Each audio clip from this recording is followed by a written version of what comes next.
Estamos también, por supuesto, en televisión, en todas las señales de cable del país, y desde el 18 de diciembre pasado empezamos a transmitir a través de Canal 11 de Movistar. Pasen ustedes la voz. Vamos a tener una conexión en cualquier momento con el Congreso, donde vamos a saber de qué se trata esto, porque ayer fueron expulsados Kenji Fujimori y dos de sus Avengers, Bienvenido Ramírez y Maritza García. Y ahora vamos a saber cuántos son, porque lo que amenazaron hacer es que si expulsaban a uno se iban todos los Avengers. Hoy día sabemos si son solo 3 o si son 25, como me dijo ayer Maritza García saliendo de los estudios Exitosa. Pero mientras esperamos la declaración que ellos van a hacer, comenzamos el programa con un tema polémico. Están en nuestros estudios la doctora Silvana América Carrión, que es procuradora ad hoc adjunta para el caso Odebrecht, y el procurador José Miguel Ramírez, procuradora ad hoc del mismo caso. Bienvenidos, muy buenos días. Muy buenos días, Nicolás. Muchas gracias por tu invitación y un saludo a toda tu audiencia. Hay una preocupación porque estamos al borde de la declaración de Marcelo Barata, de Jorge Barata, que ha costado muchísimo lograr, que ha demorado más de lo que todos los peruanos esperamos, porque finalmente va a ocurrir. Y justo cuando va a ocurrir, la Procuraduría dice, tienen que pagar 1.000 millones de reparación y solo por el cómputo de las primeras obras que estamos calculando. En principio, ellos ya sabían de este monto, ya sabían del monto de gasoducto, ya sabían del monto de Chacas, y ya sabían del monto de Interoceánica, porque esto se ha dicho en los juzgados. Además, el tema de la colaboración eficaz es independiente, corre por cuerdas separadas con la colaboración eficaz. O sea, la colaboración eficaz y la reparación civil son cuerdas separadas. El tan es así que el fiscal puede negociar la pena con Barata, y si Barata no está de acuerdo con el monto fijado por la Procuraduría por reparación civil, el fiscal lo fija y cierra su acuerdo. Lo que puede hacer la Procuraduría es irse al proceso judicial civil y reclamar su reparación. Claro, pero el problema es que acá todo se complica por culpa del gobierno, porque fue iniciativa de este gobierno el sacar a los procuradores de los procesos de colaboración eficaz, como era antes, ¿no es cierto? En el proceso participaba directamente el colaborador. Es más, las declaraciones a la prensa las hacían los procuradores sobre cómo iban las colaboraciones, ¿no? Precisamente, eso impedía llegar a un acuerdo y que los colaboradores dieran información, porque lo que pasaba es que la institución de la colaboración se entiende como el delincuente arrepentido que da información para acreditar el delito. Y por eso recibe un premio de no ir a la cárcel, ¿correcto? Lo que pasaba pero no que, es solo no ir a la cárcel. El propio Marcelo Odebrecht ha estado en la cárcel en Brasil y está con detención domiciliaria en este momento. Lo que pasaba es que si tú condicionas el pago de la reparación civil a que dé la información, ahí sí trabas. El modelo en que estamos es que claro, si no estás de acuerdo con la reparación civil, pero hay cosas que yo no entiendo. Yo llego a un acuerdo con el fiscal y tú, procurador, te vas a la vía civil. Claro, pero solo como información. Sí, ¿ya? sí. Yo he tratado de reconstruir un registro, no lo tengo lamentablemente completo, porque no sé si se ha actualizado en las últimas horas, pero el último que tengo es esto. En Panamá, el total de la reparación comprometida por Odebrecht con la justicia panameña es 120 millones de reparación, ¿no? Más 100 millones como penalidad para el uso del sistema financiero, porque usaron el sistema financiero panameño como plataforma, o sea, 220 millones de dólares. En República Dominicana, el total de la reparación es 184 millones de dólares, ¿no? Que también se ha establecido que se pagan en 9 cuotas, ha sido en ese caso. En Guatemala son 18 millones de dólares. En Ecuador hay 33.5 millones que se han señalado como daño comprobado, es decir, como pagos ilícitos, ¿no es cierto?, que se han realizado. En Estados Unidos el acuerdo que ya fue cerrado fue de 96 millones de dólares. En Suiza se han pagado 113.5 millones de dólares y en Brasil se van a pagar, ¿no es cierto?, 1.000 millones de dólares más los intereses en un proceso, creo que son 23 años. Lo cual debe hacer al final, como con los intereses, como 2.300, 2.400 millones de dólares, que es la reparación más grande porque lo que ha pasado en Brasil es descomunalmente mucho más grande de lo que ha ocurrido en cualquier otro país, incluido el Perú. Nicolás, ¿no? ahí me gusta. Entonces, lo que resulta sorprendente es por qué la Procuraduría considera, o sea, cuál es el parámetro para establecer que tienen que pagar solo por 3 obras $1.000 millones. Si me permites. ¿Y son cuántas obras? 40. Si me permites. Tú, Nicolás, tú bien has dicho, por usar el sistema financiero. Acá, lo que ha pasado en el Perú es que supuestamente han sobornado a presidentes, es el jefe del Estado y representa a la nación. Es decir, es el más grave daño a la administración pública que se le puede haber hecho. Es igualito que ha pasado en todos y cada uno de los países. Silvana te va a explicar el asunto de Estados Unidos y los montos que estás hablando. Acá hay que hacer una diferencia y hay que entender en base a qué criterios, qué conceptos incluye un estimado de reparación civil o un estimado económico. Hay que hacer una diferencia clara para poder entender los montos que está proponiendo la Procuraduría. Para empezar, en el acuerdo de Estados Unidos, que es un acuerdo tripartito que llegaron Brasil, Estados Unidos y Suiza, te fijaron los montos que tú has mencionado hace un momento. Pero el concepto para fijar esos montos son multas, daños punitivos, que no incluyen reparación, no incluyen resarcimiento de daño, porque ellos no lo han contemplado de esa manera. Ellos tienen un guideline, un manual en el cual fijan factores, valores que se tienen que aplicar de acuerdo a las multas que van a imponer. Y sobre esas multas pueden aplicar descuentos. De hecho, Estados Unidos, su primer estimado en este acuerdo negociado, dijo que el rango de la multa para estos 3 países iban a ser de 6.000 a 12.000 millones de dólares. Pero como es una multa y permite descuentos, pero por tu colaboración te voy a descontar 25% y llegó a 4.000. Claro. Pero luego Odebrecht le dijo, yo no te puedo pagar 4.600, yo te puedo pagar 2.600 millones de dólares. Entonces al final Estados Unidos dijo, ok, acordamos. Tanta cantidad para Estados Unidos, tanta cantidad claro, para pero no solamente eso, no solamente eso, sino que además la colaboración no es solo que tú dices, me arrepiento, o sea, comienza porque reconoces la comisión del delito, te declaras culpable, sí, soy un criminal, he cometido actos criminales.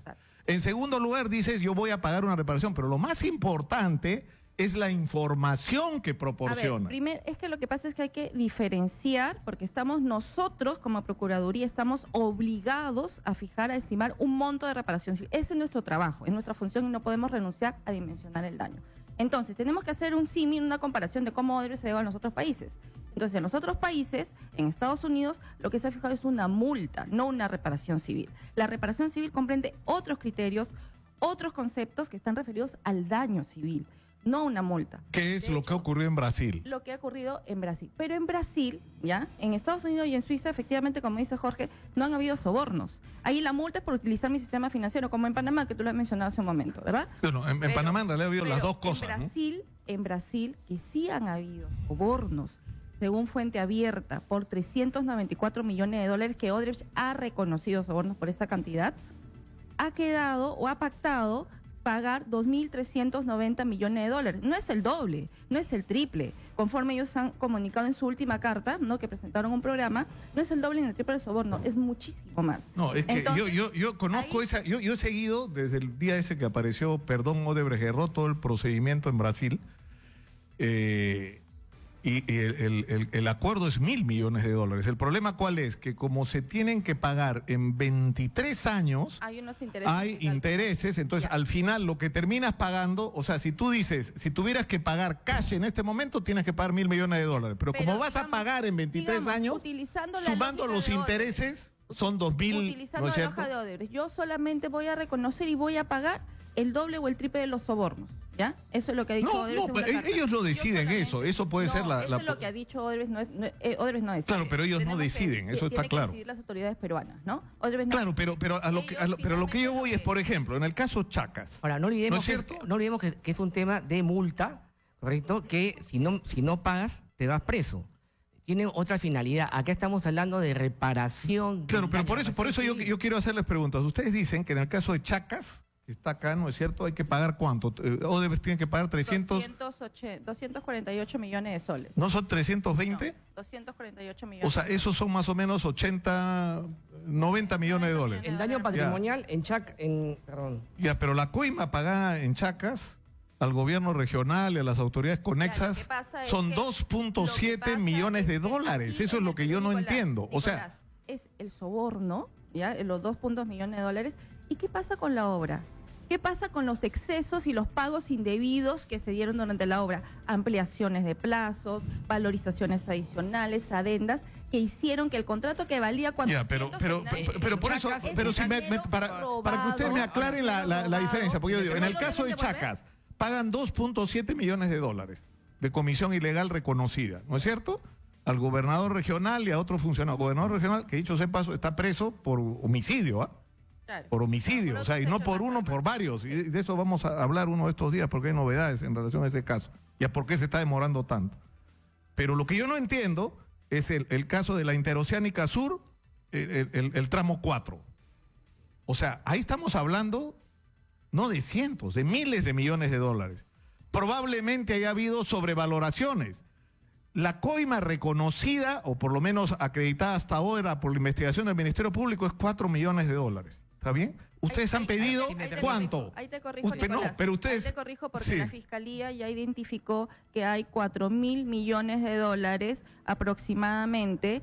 ¿De costo de la obra? No. Aquí en soles la Fiscalía ha determinado, a raíz de las últimas declaraciones e investigaciones en ese caso, ha determinado que hay 12 millones de soles, diciéndole en soles, perdón, 12 millones de soles que se ha rastreado como pago de la ruta de comisiones ilegales. Entonces, ya, pero ustedes han pedido 12 millones de soles de reparación civil en ese caso.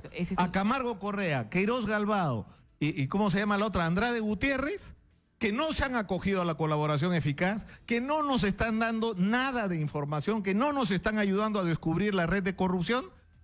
O sea, porque el mensaje es bien duro. O sea, si tú te acoges a la colaboración eficaz, te doy con palo en la cabeza. Si tú no te acoges, te trato con cariño. O sea, entre 12 millones de soles por una obra multimillonaria y solo en Chacas ustedes están pidiendo 80 millones de dólares. Nicolás, contra los 3,5, 4 que le están pidiendo a Camargo Correa. La verdad te voy a pedir que me des un tiempo para responder. No, claro. Me siento avasallado y sí necesito un tiempo. Discúlpame si es así, pero... Para poder responder y explicar justamente. En el tema, nosotros tenemos plazos procesales.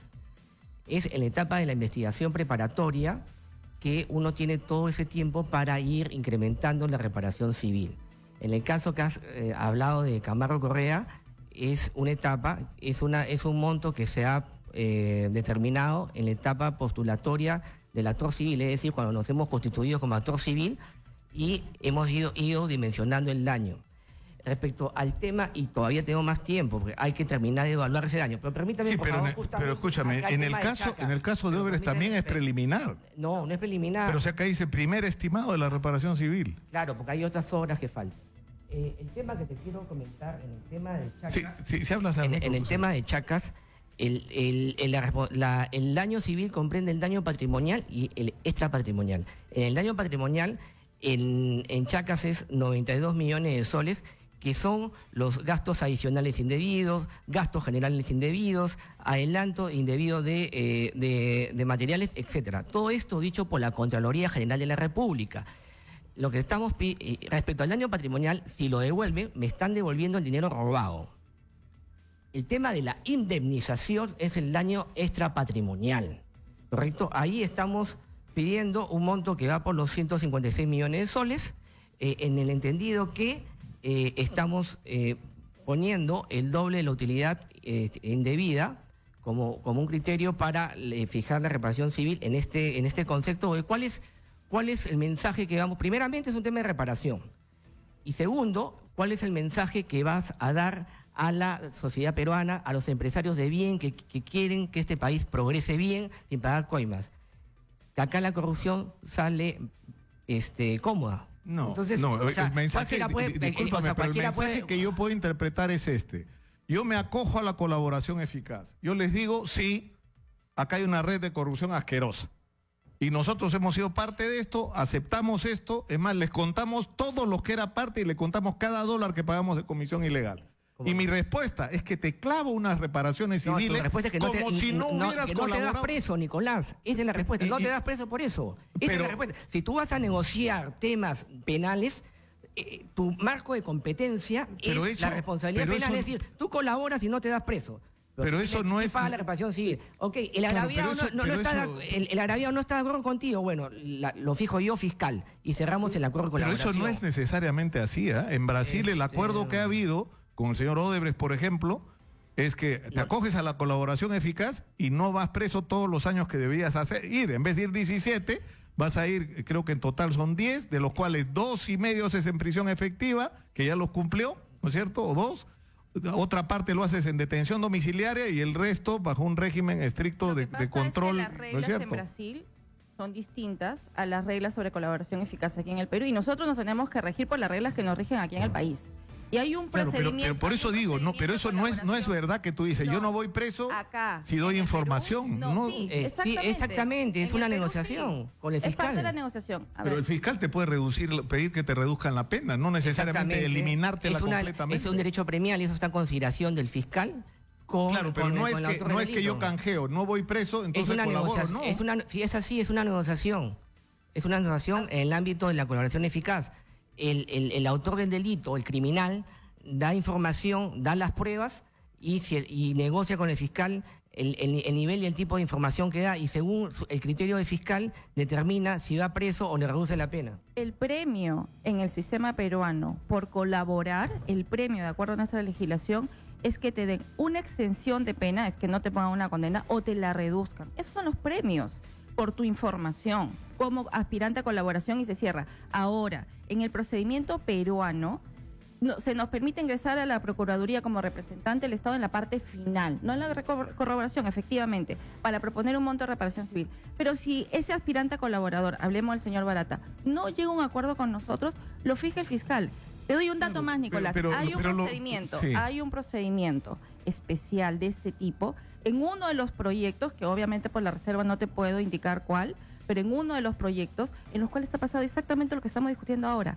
Ese colaborador no ha llegado a un acuerdo con la Procuraduría, con el monto que ha propuesto la Procuraduría, y ha cerrado su acuerdo con el fiscal.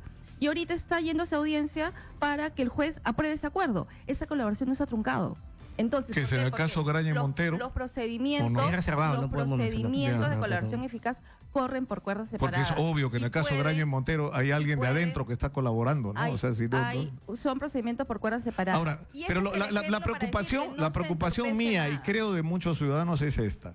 Es decir, Odebrecht se ha acogido a la colaboración eficaz y ha dicho estoy dispuesto a dar toda la información. Esto es inédito en la historia del país, porque lo que estamos empezándonos a enterar a raíz de las declaraciones preliminares e indirectas a las que hemos tenido acceso es que en esto están metidos presidentes, ministros, viceministros, la gente proinversión, es decir, comités de otorgamiento de obras, gobernadores regionales, es decir, alcaldes y quién sabe quién más. Quien lo sabe es el señor que va a hablar ahorita, que es Jorge Barata. Y en el momento que Barata va a hablar, de repente la Procuraduría ad hoc aparece diciendo que tienen que pagar solo por 3 obras $1.000 millones de reparación. O sea, eso Ellos ya en sabían este esa contexto, información. no, pero eso en este contexto sabían. es un factor, o sea, teniendo en cuenta sobre todo que de la mano tienes a Camargo Correa, a Queiroz Galbao y a Andrade Gutiérrez, que han están en los participado procesos. para que Están no en se han otro- acogido a nada, que no Pero- están pero- colaborando con la Pero están justicia. procesados. Claro, Está procesado. y se va a pedir un pero monto de para lo que reparación ustedes civil. han Vamos a- pedido, $3.600.000 de reparación. No, ese es un monto preliminar, porque como explicaba Jorge, cuando avanza el proceso, nosotros estamos en la obligación de fijar un monto definitivo por esos daños que se ha causado en el tramo 4 de la interoceánica, que corresponde a Camargo Correa, Queiroz Galbao y Andrade Gutiérrez. Ahorita no se ha fijado en ese caso un monto definitivo de daños. Es un monto preliminar, porque la norma peruana te exige que si tú te quieres constituir como actor civil, tienes que poner un monto preliminar.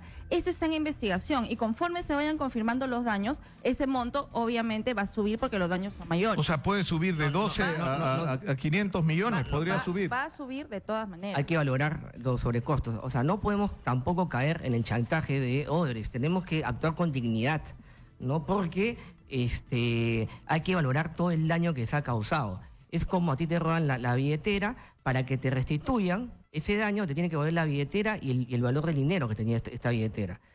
Pero si matan a un padre de familia, un chofer ebrio, ¿no? Para indemnizar a ese padre de familia, a sus familiares, ha dejado viuda, Claro, ha pero dejado huérfano, pero eso es lo que una va a visión. costar. Pero Ok, eso es una visión, es decir, es entendemos como pero que... escúchame, pero de repente no sea, de repente el daño no vaya a ser totalmente pagado y satisfecho por el daño inmaterial, no por haber perdido al padre. Pero se tiene que cuantificar, se tiene que dimensionar. En el caso de Odebrecht, solamente daños patrimoniales nos están devolviendo la plata que nos han robado. Eso hay que exigirlo. Yo Y tengo una además- pregunta. y además de una indemnización. Graña y Montero tendría que pagar lo mismo. Exacto. Westfield tendría que pagar lo mismo. Sí, A ver, o sea, nosotros... O sea, ¿cuál es la reparación si Nosotros- se acredita que Westfield Claro, recibió a ver, comisiones Nicolás, ilegales? Ustedes van a Nicolás, emitir un informe sobre los cuánto tiene que montos pagar. que la Procuraduría está fijando son montos por proyecto. O sea, se ha fijado en el proyecto Chacas el monto de 248. En el proyecto Gasoducto, 1.480. En el proyecto Interoceánica 2 y 3, 1.700 millones de soles. Por proyecto, los daños por el proyecto. Pero esos daños, ese monto, lo tienen que pagar o están obligados a pagarlo todos los que han colaborado para que ese daño se genere. O sea, en el caso Interoceánica, Odebrecht, sus consorciadas, los funcionarios públicos y las personas naturales que han contribuido con ese daño. Es un monto de reparación civil solidaria. Claro, pero es que no es, solidaria. claro, pero no es que son personas que han contribuido.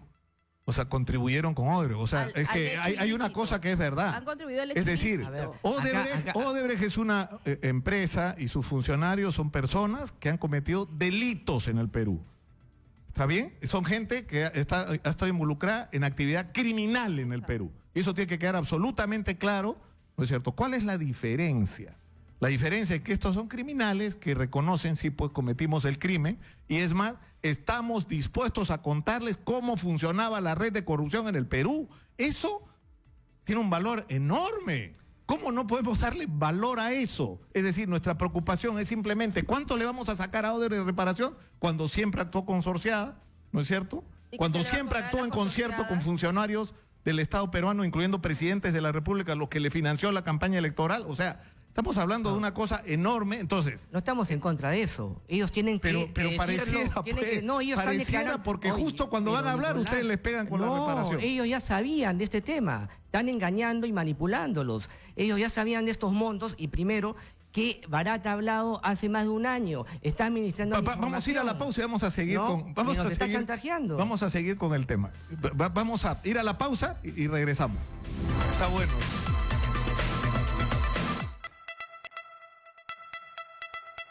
Ya regresamos con Nicolás Lúcar en Exitosa.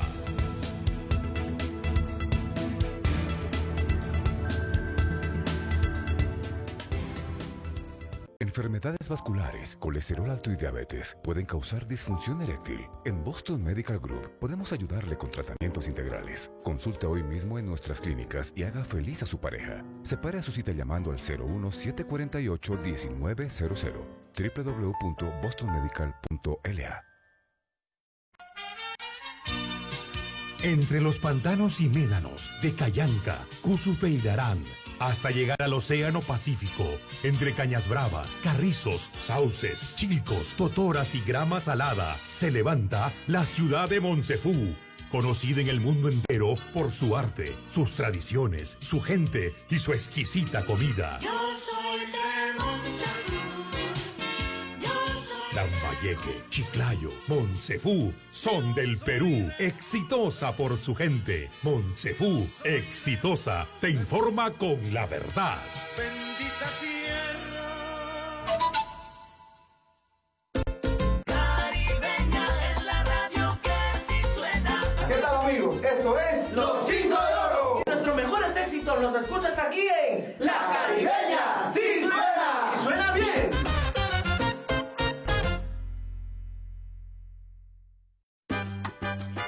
Unos dicen que fue a la 1 y otros dicen que fue a la 3. Hay fuego en el 23. En el 23. Somos la Sonora Ponceña. Y estamos en Radio La Calle. ¿Qué te vas a equivocar? Que viva la salsa.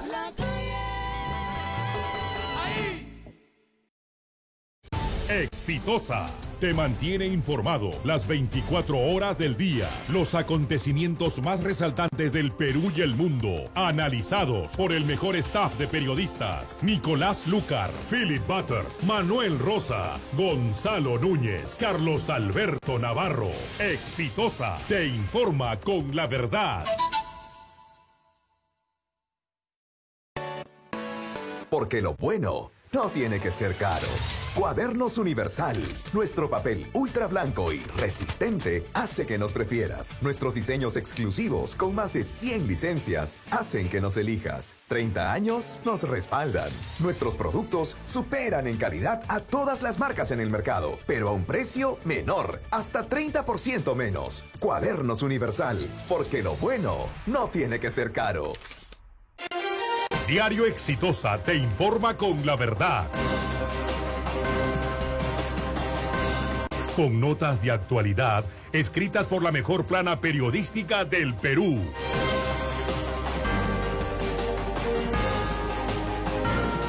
Diario Exitosa, siempre con primicias y destapes, porque nosotros no nos casamos con nadie. Somos primeros en la noticia, el diario político de mayor venta. Exitosa, el diario del Perú. Continuamos. Exitosa.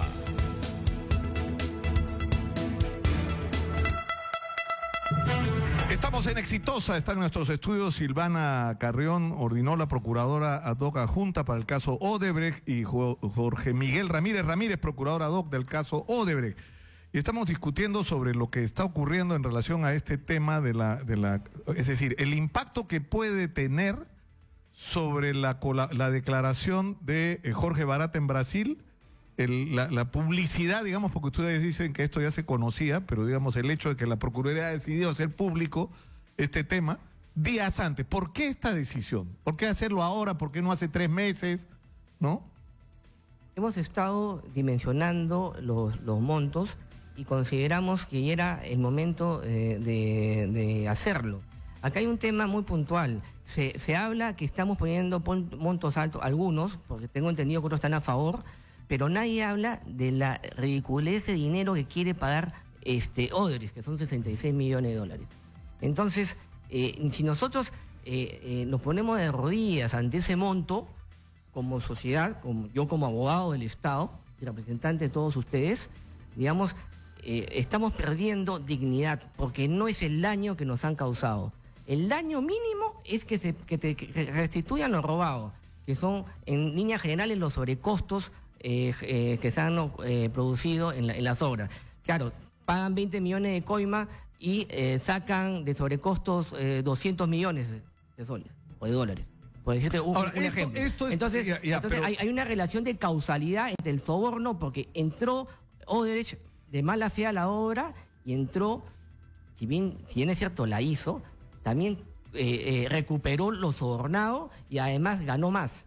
Entonces le estamos cobrando esos pagos indebidos que han sido dichos por la Contraloría en sus respectivos informes. Pero ¿cómo se reparte, según ustedes, esa responsabilidad? Muy bien. Porque en todos los casos ha sido consorcios. Entonces, no es que Odebrecht tiene que pagar 3.000. Efectivamente. O sea, debería ser planteado en todo caso de otra manera.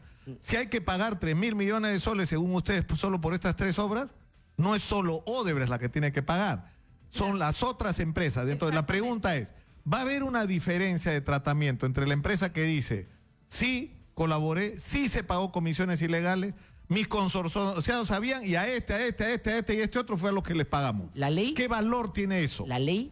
Ninguno. No, pero permíteme responderte. La ley, el Código Penal te dice que la responsabilidad civil por hechos derivados de delito es solidaria. O sea, yo no puedo ir en contra de lo que dice la ley. La ley dice que por daños civiles a cualquiera de ellos se le puede cobrar. Ahora, solamente para que lo Es decir, a todos los implicados. Nicolás, a cualquiera de ellos puede. En el proyecto Interoceánica, tramos 2 y 3, donde estuvo el consorcio integrado por Odebrecht, Graña, JJ, Camé y ICSA, la participación de la empresa Odebrecht fue de 70%, de Graña 17%, la otra 5% y la otra 7%. O sea, si hablamos de proporción, digamos, Odebrecht tenía una mayor proporción o participación en este consorcio, por lo tanto también tenía derecho a más utilidad, digamos, por el proyecto mismo. La reparación civil que nosotros estamos estimando por proyecto tiene que ser pagado de manera solidaria no solamente por las consorciadas, ni Odebrecht. Tiene que ser pagada también por los funcionarios públicos que han tenido que ver con esos proyectos. Por ejemplo, si se acreditara que Pedro Pablo Kuczynski tiene responsabilidad en una de estas obras, ¿él tendría que pagar solidariamente también? Si finalmente se le encuentra responsable después de una investigación... Tiene que tener cuidado con lo que dice, porque cuando algún procurador dice algo inconveniente para el gobierno, lo que pasa es que normalmente a la semana siguiente ya no está. La ley funciona igual para todos. Si cualquier persona es encontrada responsable penalmente, tiene que pagar por los daños generados por ese ilícito. Cualquier cargo que tenga. Entonces, ante tu pregunta te diría, si finalmente se le encuentra responsable después de una investigación, hay que pagar porque la ley así lo establece. Además, quiero que quede bien claro que a nosotros no nos han puesto ningún tipo de condicionamiento para ejercer este cargo.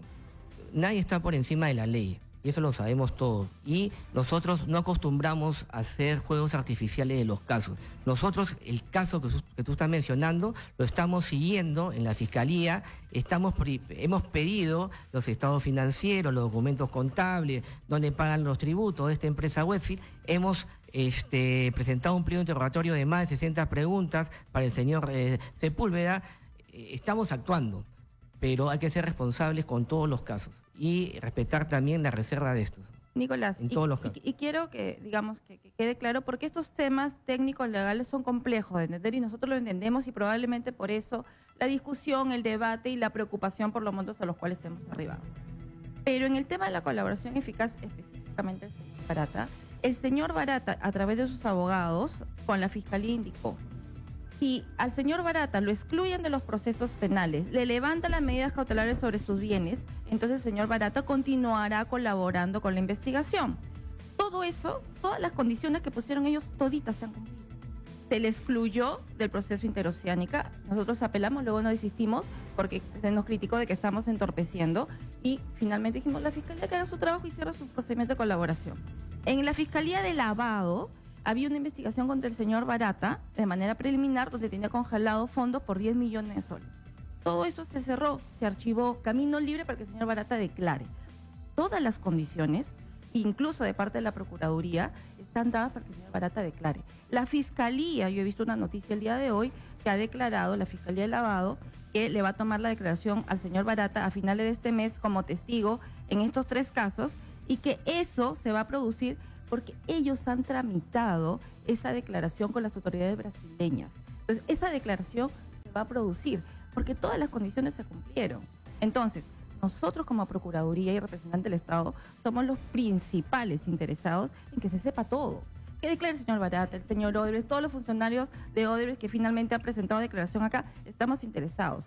Pero no podemos renunciar a fijar un monto de reparación civil que corresponda al daño ocasionado en nuestro país. ¿Por qué Odebrecht ha aceptado pagar, como dices, $1.000 millones en Brasil, con los intereses que llegan a $2.600 millones, ¿no? Por obras públicas, porque la diferencia, en el caso peruano se parece más al brasilero, son obras públicas las que ellas hicieron, igual como ha sucedido aquí en el Perú, dirigido a servicios públicos para los ciudadanos. ¿Por qué allá sí aceptan un monto de 2.600 millones o 2.400 millones de dólares que a nosotros nos quieren pagar 66 millones de dólares? O sea, ¿el ciudadano brasilero vale más que el ciudadano peruano? O sea, nosotros tenemos que resignarnos porque Odebrecht está condicionando la declaración de una persona natural que es Barata, porque nadie sabe si el señor Barata finalmente llega a un acuerdo con la Fiscalía. Nosotros le estamos pidiendo esta reparación civil a la empresa. Bueno, pero lo que es claro que no debería ocurrir, y yo insisto que esto es una responsabilidad de quienes tomaron la iniciativa de excluir a la Procuraduría del proceso de colaboración eficaz, porque no tiene razonabilidad. Es decir, porque tú te estás poniendo de acuerdo no solamente con respecto a que te declaras culpable de haber cometido un crimen o una sucesión de crímenes, porque esto es, ¿no es cierto? Es una organización criminal, un concurso de delito.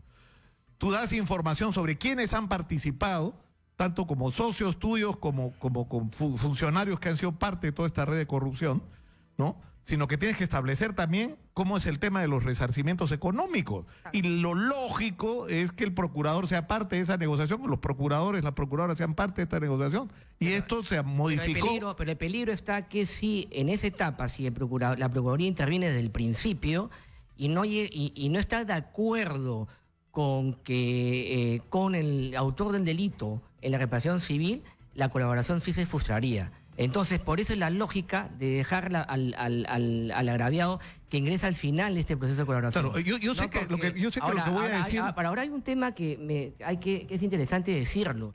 Nosotros queremos que todos paguen, ¿correcto? Y nosotros cuando ingresamos a la Procuraduría solamente encontramos que la empresa Odebrecht estaba en un solo proceso judicial.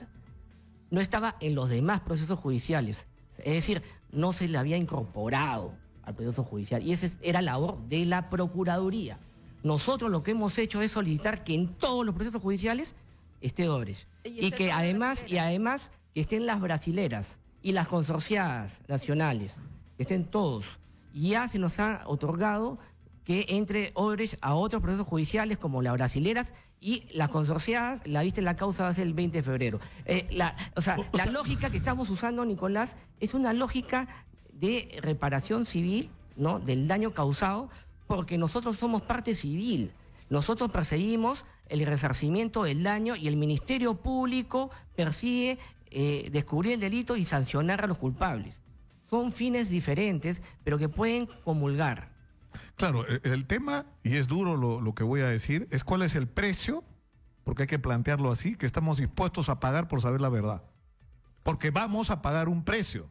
Es decir, lo que merecería Jorge Barata es estar preso por 30 años en el Perú. Eso es lo que merecería. Y estar en todos los procesos. Estamos claros. Sí, estamos. Ya, pero si nosotros tenemos que darle concesiones a Jorge Barata y a quien fuera necesario para conocer la verdad completa de cómo ha funcionado por lo menos parte importante de la red de corrupción en el Perú, yo creo que eso es una discusión absolutamente razonable. Válida. Porque si esa información nos va a servir para meter presos a todos los presidentes que nos han traicionado, a todos los ministros que nos han robado, a todos los gobernadores regionales y alcaldes, ¿no?, que han sido parte de esta red de corrupción. Y las esperanzas destruidas. Cualquier precio estará bien pagado. No solamente es eso, las esperanzas destruidas, los colegios que se han dejado de construir. Pero justamente por eso, yo lo que quiero que me entienda, yo no tengo absolutamente ninguna animadversión con usted. Con la autoridad. Es más, yo creo que hay que defender, y acá lo hemos hecho sistemáticamente, la independencia de la Procuraduría.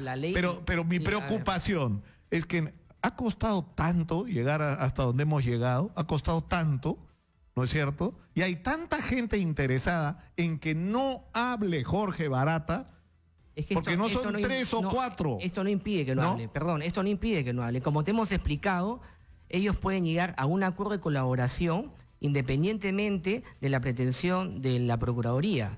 Están confundiendo a la opinión pública. Lo que pasa es que la corrupción la quieren sacar barata, en todos sus términos, la expresión. Aquí el más interesado en confundir ambos procedimientos es la propia empresa Odebrecht, porque los procedimientos de colaboración eficaz corren por cuerda separada y tienen otra finalidad. Y nosotros no nos negamos, de hecho hemos estado sentados en mesas de negociación con la empresa para llegar a un acuerdo. Si ellos tienen una disposición, digamos, y están dispuestos a llegar a un acuerdo razonable con el Estado para pagar una reparación civil, obviamente vamos a trabajar en ese sentido. Pero lo que no podemos permitir, Nicolás, es que la empresa Odebrecht confunda y condicione el tema de una colaboración que no les corresponde a ellos, señor Barata, ¿no?, para decir que va a pagar, que está en riesgo y que va a pagar menos reparación civil. Y otro dato, Odebrecht reconoció en este acuerdo de Estados Unidos sobornos por $29 millones. Nosotros, en las investigaciones penales que ahora hemos asumido, se han identificado que la empresa ha pagado otros sobornos adicionales. Entonces, Odebrecht realmente, como empresa, quiere colaborar y reconocer todos los sobornos que aplicó en el Perú, o solamente quiere reconocer la mínima cantidad posible para pagar lo mínimo que quiere reparación civil. Yo creo que pasa por una actitud de la empresa, por reconocer los daños un abogado amigo me está escribiendo, que nos está escuchando, y me dice lo siguiente. Muchos estudios de abogados están vinculados con ese tema, ¿no? No, pero lo que me dice esta persona, que es una persona independiente, es lo siguiente. Este proceso de colaboración que hay en el Perú es un parte de una colaboración en Brasil, que Barata ha sido procesado en Brasil por hechos ocurridos en otros países, incluyendo el Perú. Es decir, eso ha ocurrido también y por eso los compromisos ante la justicia brasileña para poder obtener el beneficio de la colaboración es que van a aportar información a los otros países. A ver, ¿no? Barata está sometido a unos procedimientos de colaboración en Brasil respecto a información que tiene que brindar para su país, ¿no? Pero sobre el Perú. Pero acá en el Perú, Barata se sometió a un procedimiento de colaboración bajo las normas peruanas que está a cargo del equipo especial. O sea, hay un procedimiento de colaboración bajo las leyes peruanas. Y por eso te decimos que bajo las leyes peruanas, si no llega Barata a un acuerdo con la Procuraduría en cuanto al monto de la reparación civil, la fija el propio fiscal. La puede fijar el claro, fiscal. ¿Y qué ocurre? Pero es que a mí lo que me preocupa es lo siguiente. Estamos al borde de que Barata hable. Eso es el asunto más importante que ha ocurrido en muchísimos años en la historia del Perú. Es decir, vamos a saber una verdad que va a ser mucho más poderosa, creo yo, que los Vladivideos. Porque los Vladivideos nos mostró un cachito, porque además vimos, no me fastidie, ni el 10% de los Vladivideos lo vimos. Hay montones de gente que estuvo en esa salita del CIN y que pasó piola en el Perú, lamentablemente, ¿no? Y que ojalá se supiera algún día la verdad completa sobre eso. Pero ahora estamos enfrentados a la posibilidad de conocer información sobre la red de corrupción que ha implicado a parte importante de la clase política y la clase empresarial peruana. Y el riesgo que nos corremos, porque es cierto que existe el riesgo, es que la postura de la Procuraduría sea interpretada como una postura agresiva por parte del gobierno desde el lado de la empresa Odebrecht y que hagan cosas como ya no hay colaboración, Odebrecht se declara en quiebra en el Perú y vean qué hacen con lo que queda porque ya estaría todo parado simplemente. En principio hemos fijado la reparación civil de manera técnica. Hay diferentes profesionales del PAD de Piura que han participado, profesionales de diferentes lugares, asesores externos. Jan Simon estuvo apoyándonos en este esfuerzo. O sea, es algo técnicamente bien elaborado. Esta es nuestra función. No podemos abdicar a nuestra función. Lo que tú me pides es que renuncie a ejercer mi función. En absoluto. Lo que digo es, lo que alguna gente se ha preguntado es ¿por qué no lo hicieron antes? ¿Por qué justo cuando se va a producir la declaración hablan de reparaciones de esas dimensiones? Perdón, eso es, como te digo, nosotros ya lo hemos dicho. Segundo, el tema no se ha caído, porque Odebrecht puede seguir la negociación con nosotros dentro del marco del proceso de colaboración. No se ha caído.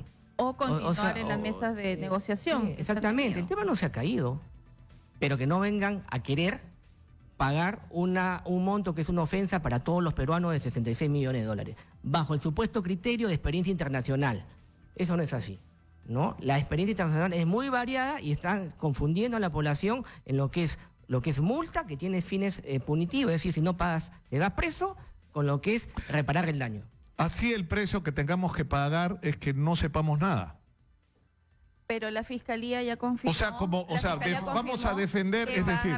Pero ¿quién te ha dicho que no? ¿Quién? A ver, la Fiscalía... La declaración que ha firmado Rodrigo... Les estamos mezclando los apellidos, ¿no? Bueno, Rodrigo Vilar, que es el vocero de prensa, ¿no? De imagen de Odebrecht. En la declaración que él ha firmado dice algo así...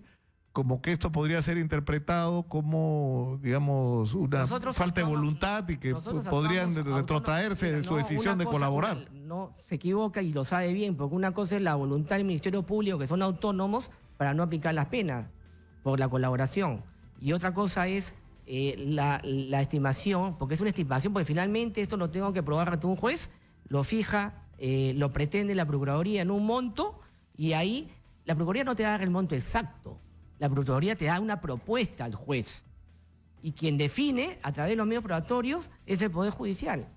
Y este tema ya está en conocimiento de Odebrecht, como te repito, lo que pasa es que entran al juego de la confusión, cosa que no queremos caer y hemos salido a aclarar el tema. Y además hay un tema importante, el Estado peruano es soberano y no puede perder soberanía ante empresas corruptas.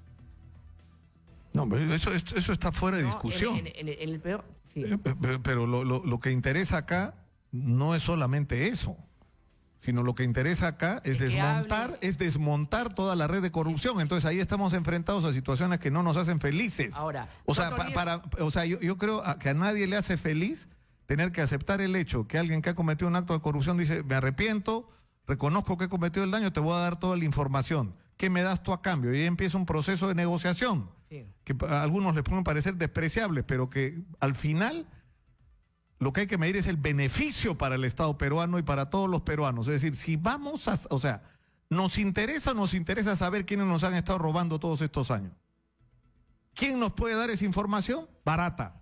Y la gente que lo rodeó los últimos 10 años o no sé cuántos años que estuvo acá en el Perú. ¿Cuál es el precio que estamos dispuestos a pagar por eso? Es una pregunta dura, pero yo sinceramente creo que hay que pagar el precio que sea necesario pagar. Si a cambio de eso lo que vamos a tener es librarnos de esta lacra de políticos que nos han estado robando de una manera miserable y de empresarios peruanos que han actuado de una manera absolutamente falta de honor, de sentido empresarial, de pensar en el futuro, en sus propias familias y sin ninguna autoestima nacional. Simplemente fueron parte de una red de gente que nos robó y no les importó más su ganancia que cualquier otra cosa. Entonces, si eso es lo que vamos a tener, o sea, te tapas la nariz y haces un acuerdo. Entonces, según tu posición, Odebrecht debería pagar solamente... No sé cuándo debería pagar, no sé cuál es la negociación. Es fácil decir, no sé. Pero es que no lo sé, ese es el problema. Y ustedes tampoco lo saben. No, lo sabemos, tenemos un estimado. No, pero la Fiscalía, ¿qué dice? No, pero... O sea, supuestamente la discusión con la Fiscalía es secreta. Para ti, ¿tú renunciarías a la reparación civil? No lo sé. Depende de qué es lo que me dé. Depende de que si la información que me da me va a permitir recuperar por lo menos parte del dinero que nos han robado y desarticular la red de corrupción. Lo que pasa que eso o sea, no es una pregunta tan fácil de responder. Exactamente, por eso que ahora el monto de la reparación civil no es óbice para que el fiscal no llegue a un acuerdo con Barata. Como te hemos dicho, sí puede llegar a un acuerdo y nosotros veremos y si vamos a la vía civil. O sea, si el Estado peruano se declara insatisfecho con el acuerdo, eso es legítimo. Ahora, lo que a mí me preocupa, yo hablaba con Hugo Alache, que es representante de los proveedores de las obras de Odebrecht, ¿no? Porque acá la preocupación no es, pobrecito, los del Club de la Construcción, ¿no? Acá el problema es que tienes a cerca de 60.000 trabajadores que se han quedado sin chamba y a los que no les están pagando desde hace más de un año, ¿no? Por las obras paralizadas, por la falta de una política del Estado peruano y del gobierno peruano frente a una situación como esta. O sea, no puede ser que se paren las obras como se han parado, con el perjuicio para los ciudadanos, porque tenemos obras inconclusas, y para la gente que incluso ya puso de su trabajo, de su maquinaria, de sus equipos, ¿no? Y que tiene muchísimas cuentas por cobrar. Hay un montón de pequeñas empresas que han quebrado por esta... y además ya se acaba el decreto 003, ¿no? Creo que la próxima semana se acaba. Sí, pero no sirvió para nada. ¿Cómo que no ha servido? Sí, pero ¿para qué? Iban a vender... el decreto de urgencia ha servido justamente para que Odebrecht no saque sus capitales. Acuérdate que en el momento que se dio, el año pasado, en febrero, esto recién a nivel judicial estaba incipiente. Como te digo, yo hace 6 meses que estoy en el cargo y en la gestión anterior no incorporó, a las empresas en el proceso judicial, como lo que tarda la justicia en operar, ya hubieran sacado sus capitales. Lo que ha hecho el decreto de urgencia, como mínimo, es evitar que Odebrecht se lleve la plata, sus capitales, ¿no? Y con eso garantizar un pago eventual de la reparación civil, y la lógica de ese decreto es, digamos, que ante la venta de un activo de esta empresa, un porcentaje va a ir al fideicomiso. Exactamente. Claro, o sea, ha tenido su virtud. Bueno, el tema es que se iba a vender la hidroeléctrica esta de Chaquia. Está en proceso ¿no? todavía. Pero bueno, ya se acaba la vigencia del decreto, ¿no? Bueno, no sé si les va a alcanzar. No sé si les va a alcanzar. Ahí les ha faltado, les ha temblado la mano, ¿no? De tomar una decisión que es muy controversial. Pero que según la versión de los proveedores serviría para reservar un fondo, ¿no es cierto?, para el fideicomiso y garantizar el pago de la reparación, pero por el otro lado, para cumplir las obligaciones que tienen con los proveedores, las obligaciones que tiene tributarias, las obligaciones de otra índole, sin que signifique que se lleven $1 del país.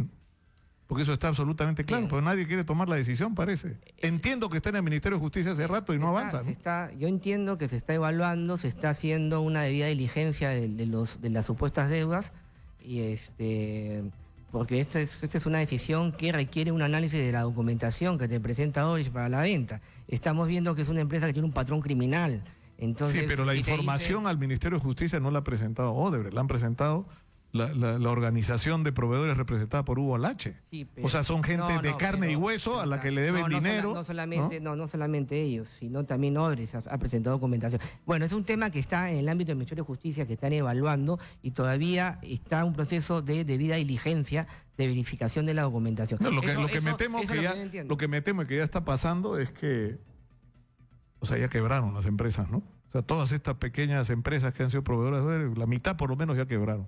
No pudieron pagar sus obligaciones con los bancos, no han podido cumplir sus obligaciones con su personal, no han podido cumplir con los bancos con los cuales tenían deudas, está quebrada simplemente. Imagínate- y eso es por la falta de decisión, Imagínate creo yo, pero en fin, ¿qué es otro hubiera tema. pasado si Odebrecht hubiera sacado sus capitales?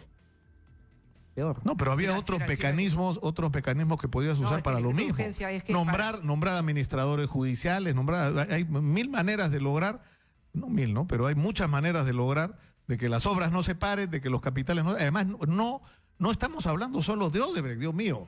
Estamos hablando de todos. Exactamente. ¿no? Porque mano blanda también hubo con Grañé Montero y con las consorciadas, ¿no?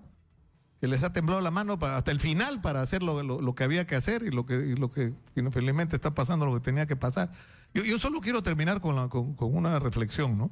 Yo creo que estamos enfrentados a una situación que o sea, digamos, a mí por lo menos no me hace feliz el plantearme el tema como que saber la verdad va a tener un precio.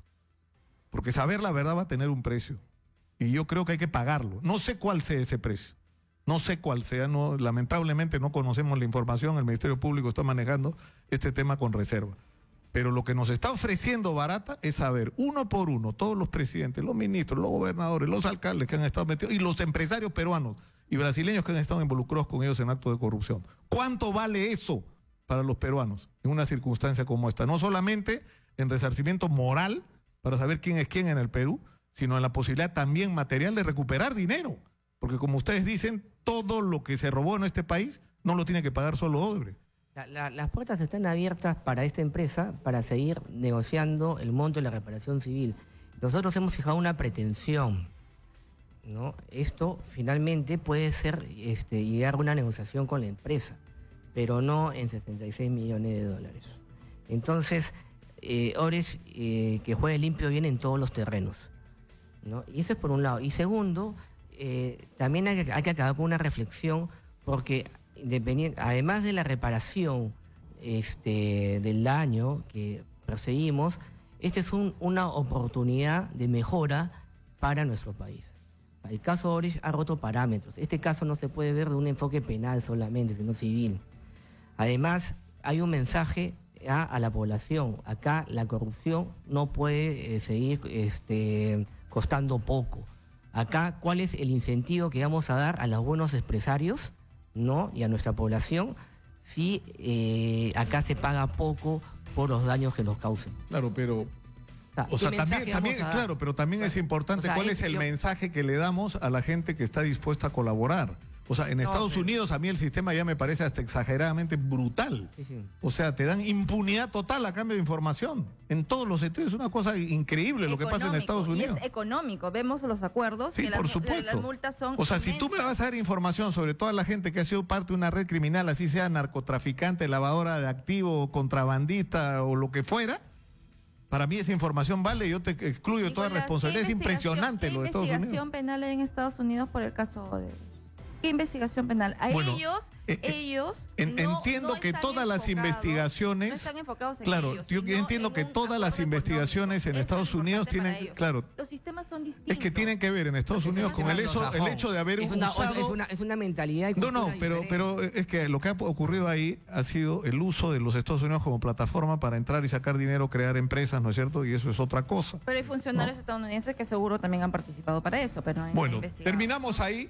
Muchas gracias por estar con nosotros y vamos a seguir con esta discusión que yo creo que tiene que ser abierta. Este tema es un tema que hay que discutirlo abierta y ampliamente. Yo invito una vez más, como lo he hecho, teníamos ya un compromiso hace 2 meses atrás, ¿no es cierto?, con el señor Mauricio Cruz, hasta que ocurrió el lío de la vacancia, ¿no?, que impidió que viniera, ¿no? Pero yo lo invito a que venga acá, a que nos diga qué cosa es lo que están dispuestos a hacer, cuál es la cómo posición piensa de la reparar el empresa daño? y cómo, por supuesto, todos los ¿Cómo asuntos piensa que están... reparar el daño? O sea, pregúntele, ¿cómo vas a reparar? Ok, ya, ustedes han colaborado, no van a ir presos, pero ¿cómo van a hacer para reparar el daño que nos han causado? Claro, lo que te van a decir es lo que han estado diciendo, ¿no? Que estamos dando información. O sea, por eso me parece terrible la pregunta. ¿Cuál es el precio que estamos dispuestos a pagar por la verdad? Es macabro, pero es así y hay que ser crudos en esto. Hay que ser crudos. El sistema legal a nosotros nos obliga a actuar. Estamos cumpliendo con nuestro trabajo. Muchas gracias por estar con nosotros. Vamos, una vez más, que hablen los de Odebrecht, que venga Mauricio Cruz acá, que tiene el espacio para hablar lo que quiera. Acá nadie, no lo vamos a maltratar, lo vamos a dejar hablar, lo vamos a escuchar. Muchas gracias por estar con nosotros. Vamos a la pausa, regresamos con más. Esto es Exitosa. Vamos a hablar con quién, con el congresista Octavio Salazar, que él no es de los Avengers, él es el Mata Avengers. Ya volvemos.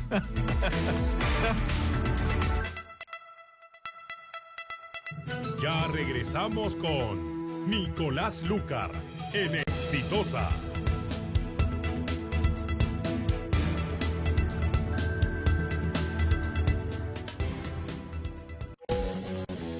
Comunícate con nosotros en WhatsApp 977 30 7629. Estamos viendo Nicolás Lucar. A continuación, Exitosa Noticias. Y a las 2 de la tarde, Exitosa Deportes con Gonzalo Núñez.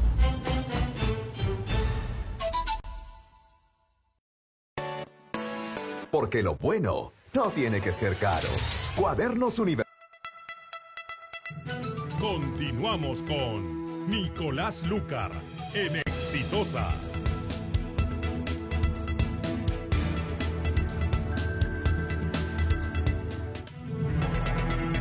Ha sido intensa esta primera hora, ¿no? Qué difícil situación, Dios mío, Dios mío. Mejor vamos a mi mención de nuestros auspiciadores para relajarnos un poco. Tú también puedes tener un departamento en Asia, ¿por qué no? Condominio Resort Asia Soleil, kilómetro 97.6 de la Panamericana Sur, a solo 3 cuadras del Boulevard de Asia. Departamentos flat y duplex desde $87,900 que tú puedes pagar con un financiamiento directo y de acuerdo a tus posibilidades. Ven y disfruta de nuestra piscina con un cóctel de bienvenida. Reserva tu cita llamando al 383-6863, 383-6863 o al 933-320335. Repito, 933-320335. Atendemos de miércoles a domingo. Anderson Grupo Inmobiliario. Construimos el futuro para ti. Y Judy, ¿qué dicen las redes? O sea, ¿cómo logran los fujimoristas que solo hablemos de ellos todos los días? Están, ¿no? ¿Cómo hacen? Han logrado llevarnos de la nariz. Marcha contra Fujimori, marcha a favor de Fujimori. Expulsan a uno, renuncia el otro, no sé. Pero en fin, la pregunta del día es ¿qué piensa la gente de la expulsión de Kenji? Y por lo menos hasta ahora de 2 de sus Avengers. La Mujer Maravilla, García y Hulk. ¿Cómo estás, Nicolás? Buenos días a toda la audiencia. Bueno, aprovechando la presencia también del congresista de Fuerza Popular, Octavio Salazar, vamos a revisar las opiniones en las redes sociales, ¿no? Dicho sea de paso, el enemigo de los Avengers es Thanos, ¿no? Entonces, está ahí, Thanos está entonces acá. En todo caso, Thanos está acá en los estudios de Exitosa. Juan Caro en el Twitter nos dice, no, debió ser del partido, es decir, expulsados del partido y no solamente de la bancada. En Facebook, Roberto Hernández Álamo opina, es lo que corresponde. La primera fuerza política del país no puede permitir indisciplinas, deslealtades e inmadurez. Kenji pensó que podía hacer lo que le venga en gana por apellidarse Fujimori, pero se equivocó al igual que el resto de impresentables. Keiko hizo prevalecer su autoridad. René nos dice, payasos, dice, haciendo un circo. Los peruanos ya no creemos en sus cuentos chinos, según ellos, en controversia, es decir, la rivalidad entre hermanos, ¿no? Jesús Eugenia Quiñones opina, sí, que haga su propio partido y se la lleva a las próximas elecciones, nos dice por ahí Jesús Eugenia en el Facebook. Y Martín Silva dice, triunfó la democracia, ahora dejen trabajar al abuelito bonachón, en las palabras de Borea, ¿no? En la defensa del presidente en el Congreso de la República. Juan José Díaz Ruiz nos dice, de acuerdo, políticamente hacía daño a Fuerza Popular. Son algunos comentarios en las redes sociales a favor y en contra, Nicolás. Sí, pues. No, dejamos ahí nomás el tema porque Viene Thanos se llama, ¿no? El enemigo de los Avengers. Ah, el único al que los Avengers teme. Octavio Salazar está con nosotros. Bienvenido, Octavio. Muchas gracias. Comencemos por este tema, Octavio. ¿Qué es esto? ¿Qué significa? O sea, son 3 que están fuera ya de la organización. Bueno, sí, fuera de bancada y fuera del partido. Hay un ciudadano que ahí escribía si es que deberían también sacarlo fuera del partido. Fuera. No, es bancada y es partido. Ellos tuvieron, sin embargo, 10 votos, ¿no es cierto? Que si bien, o sea, 9 votos, 9 más Kenji, 10 que lo siguieron el día de la votación por la vacancia de Pedro Pablo Kuczynski. ¿Qué va a pasar con los otros 7? Y acá me dijo Maritza, la Mujer Maravilla García, que eran 25. Bueno, ella podría decir... Dice, en la bancada, ¿no? Claro, ella podría decir también otro número, ¿no? Pero en realidad lo que se ha hecho en esta investigación es comenzar a mirar temas de responsabilidades, porque hay algunos que votaron en contra de la vacancia y luego de ahí salieron a atacar al partido. Entonces hay otros que votaron para que la vacancia no se dé, y también ellos sí no hicieron ningún comentario adicional. Entonces lo que esta investigación busca es ver a los responsables en toda su magnitud, o sea, no solamente que se hayan abstenido de votar en el tren de la vacancia, sino que también ellos hayan continuado con una campaña como que es verdad, y los 3 que se han ido lamentablemente son amigos, somos amigos, pero el partido tiene que tener una institucionalidad. Soy tu amigo, voté contigo para conseguir el indulto, pero de ahí yo sigo con Keiko. Es más o menos el mensaje, ¿o no? El mensaje real, que lo que se tiene que buscar es disciplina. Sin disciplina no hay institucionalidad. Y eso es lo que estamos viendo hoy en día en el país. No hay una disciplina muy clara. Los partidos políticos y en sí cualquier actividad que el Estado viene realizando. Entonces, la situación es bien clara y el mensaje es claro en este sentido. Esperemos que la gente, la ciudadanía entienda que a veces hay que poner la mano dura, porque lo que el Perú y el país necesita es institucionalidad, sobre todo de sus partidos políticos. ¿Qué va a hacer Alberto Fujimori?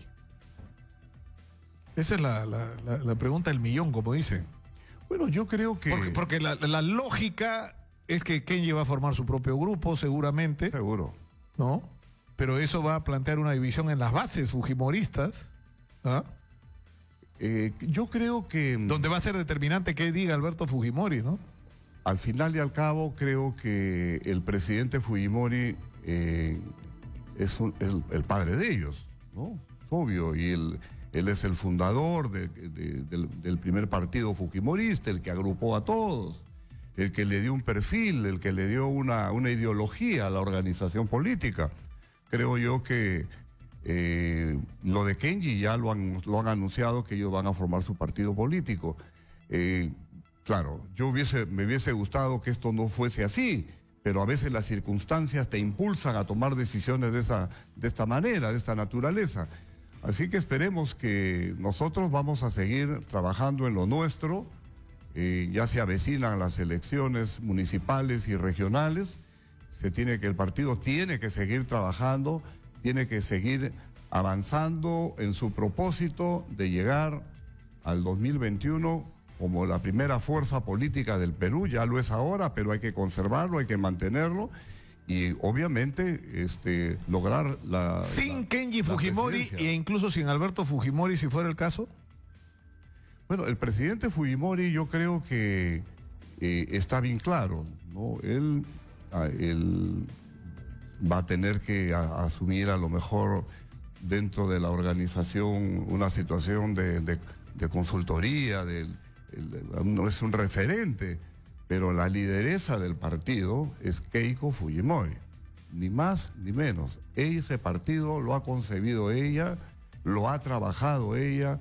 Lo que hemos estado al lado de ella, hemos podido apreciar todo el esfuerzo que ella realizaron para consolidar una organización como la que tenemos ahora, que es la primera organización política del país.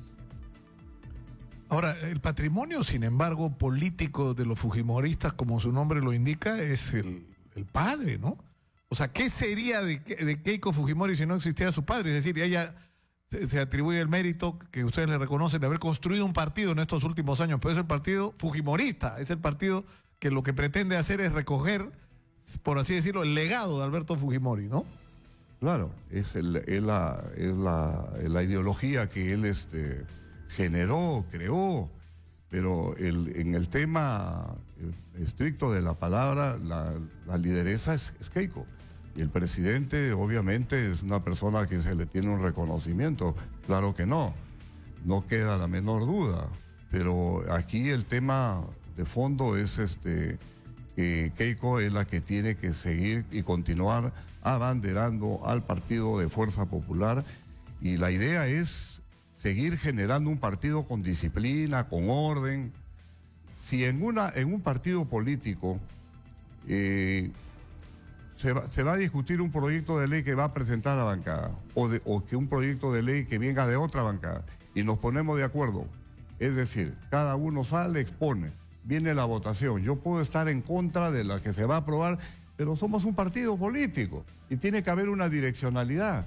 Y eso es lo que ha pasado en los últimos meses en la agrupación política con estos jóvenes, y esa es la razón por la cual ellos al final y al cabo han tenido que ser depuestos en el partido y en la bancada, ¿no? Esto va a ser el pepequeño tal vez, ¿no? Porque una posibilidad es que se unan a Peruanos por el Cambio, ¿o no? Bueno, habría que preguntárselo a ellos mejor. Bueno, ¿no? yo creo que porque digamos han estado muy cerca. Después ¿no?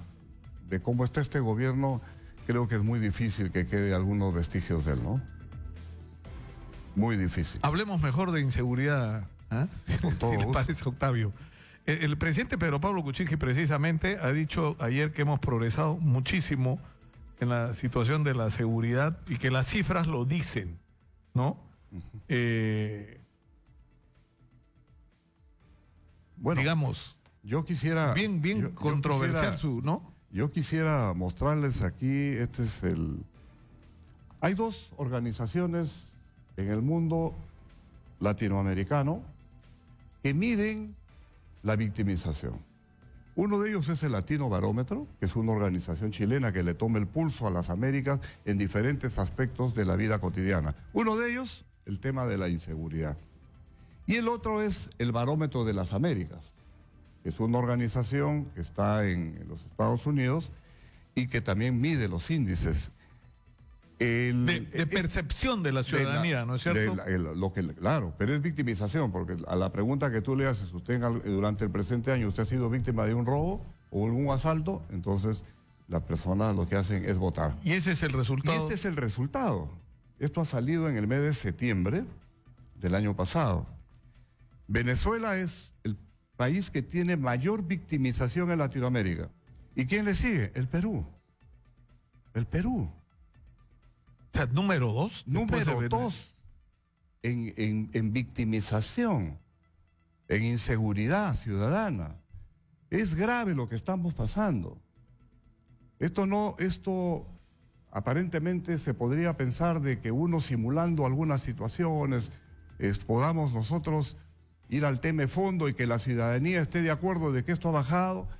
¿La inseguridad ha bajado? Definitivamente que no. Entonces, este es un cuadro clarísimo. Permítame. ¿Y quién le sigue? ¿Quién le sigue al Perú? México. O sea, México está mejor que el Perú, digamos, mirando y apreciando ese cuadro que nos da a conocer los índices de criminalidad. Dice 95% confiabilidad el resultado de esta encuesta. O sea, primer lugar Venezuela, segundo lugar Perú, tercer lugar México, increíble, donde la gente está matando. Ahora, es cierto que hay una diferencia, ¿no? El tema del crimen violento. O sea, en Venezuela mueren decenas de miles de personas todos los años víctimas de crímenes violentos. Después de las 6 de la tarde hay gente que no, hay hasta futbolistas que se han regresado porque decían que no podían salir a la calle después de las 6 de la tarde. No, por supuesto. Pero es que eso... Ahora, pero lo que ocurre en el Perú es que no hay tanto crimen violento como en Venezuela o en México, pero hay el delito cotidiano y agobiante para el ciudadano, ¿no? Agobiante. Pero obviamente en esa perspectiva también el crimen violento, el megacrimen, también está incrementándose, ¿no? Eso es evidente. Y a veces esto se da, estos cuadros son fiel reflejo de la adopción de medidas que no son tan lógicas. Entendamos algo de que quien necesariamente tiene que asumir roles en sectores tan complicados, necesariamente tiene que ser gente que conozca. Porque es muy fácil de que yo pueda escribir un libro, de que yo pueda aprender leyendo las cosas, pero a la hora que traslado de una realidad, y lo traslado a una realidad evidente de gestión pública en sectores complicados como interior, defensa, el tema es delicado. Aquí no se puede venir a estar inventando cosas. No puedes inventar cosas. ¿Como cuál, por ejemplo? ¿A cuál se refiere, Octavo? Tienes tú que comenzar a tener la seguridad de que las medidas que tú tengas que tomar, tú las puedas contrastar con otros países. Haz las cosas contrastándolas, pero no puedes tú generar y crear algo que a las finales va a resultar a todas luces un rotundo fracaso. Y eso es lo que ha venido pasando más en la época del señor Humala.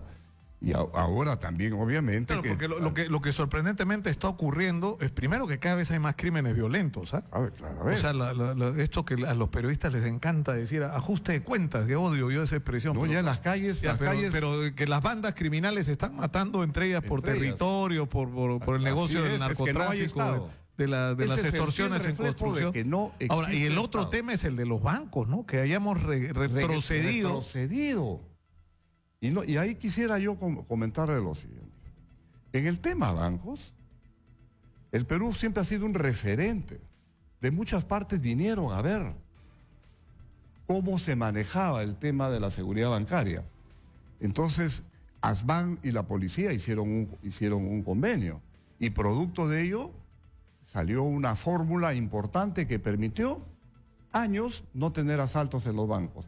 Tanto así que los criminales se dedicaron a otro tipo de actividades, ya no a los bancos. El año 2016 se comete el grave error de anular el servicio individualizado en la policía.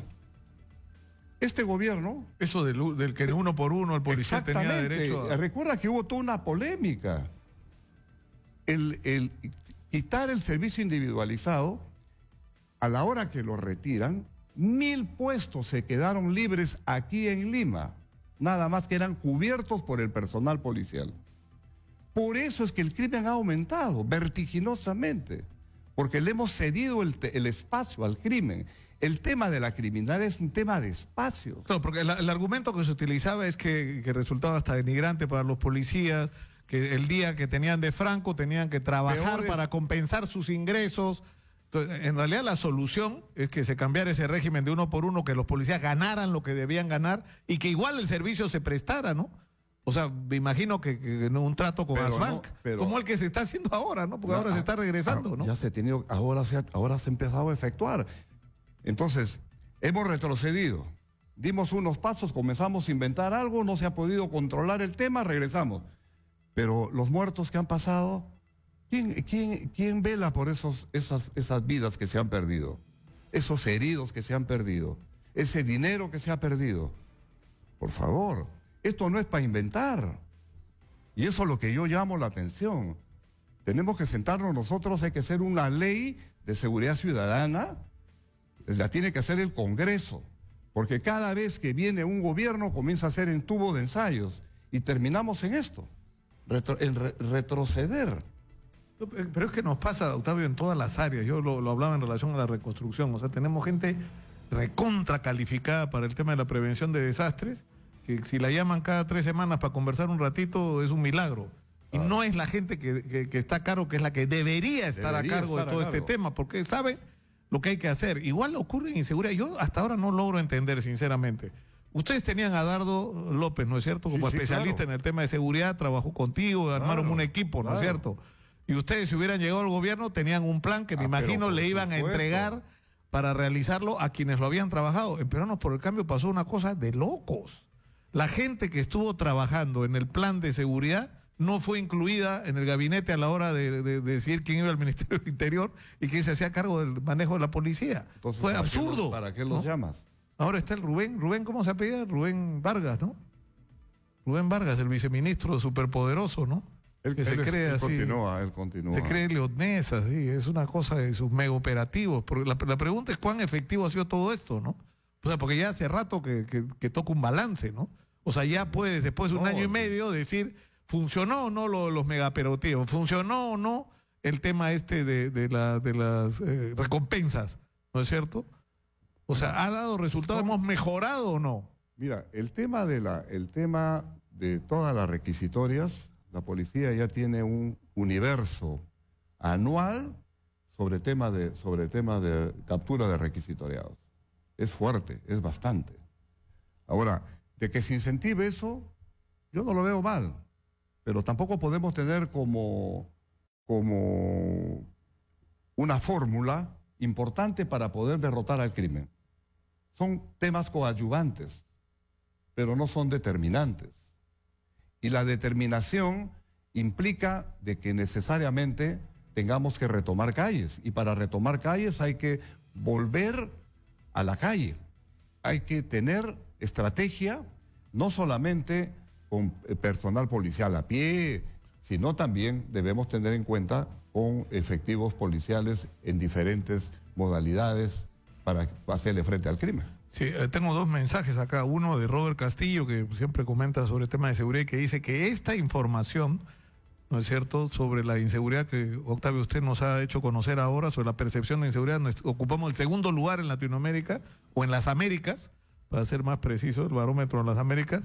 Carlos Basombrío lo ocultaba sistemáticamente porque no quería hablar de esto, ¿no?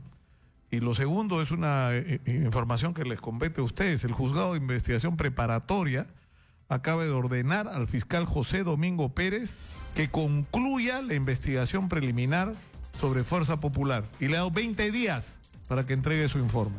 O sea, digamos ya como que ha superado los plazos razonables para una investigación y tiene que emitir conclusiones y decir lo que tenga que decir, ¿no?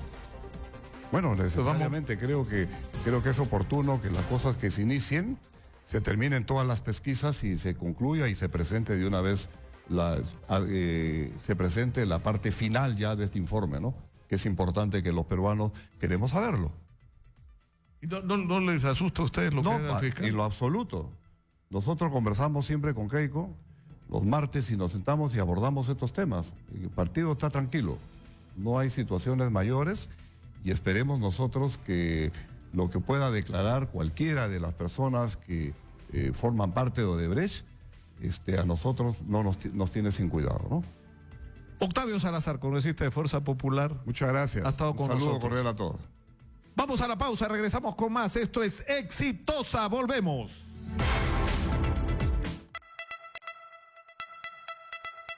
Ya mensaje de nuestro auspiciador. Tú también puedes tener un departamento en Asia. ¿Por qué no? Condominio Resort Asia Soleil, kilómetro 97.6 de la Panamericana Sur, a solo 3 cuadras del Boulevard de Asia. Departamentos flat y duplex desde $87,900 que tú puedes pagar con un financiamiento directo y de acuerdo a tus posibilidades. Ven y disfruta de nuestra piscina y de un cóctel de bienvenida. Reserva tu cita llamando al 383-6863, 383-6863 o al 933-320335. Repito, 933-320335. Atendemos de miércoles a domingo.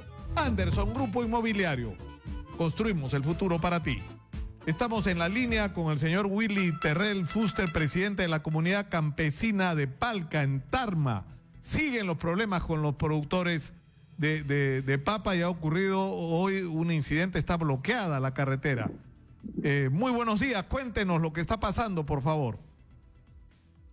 Señores, amigos de Radio Exitosa, agradecerles por permitirnos llegar a todos nuestros hermanos productores, agricultores de todo el país, de todas las regiones.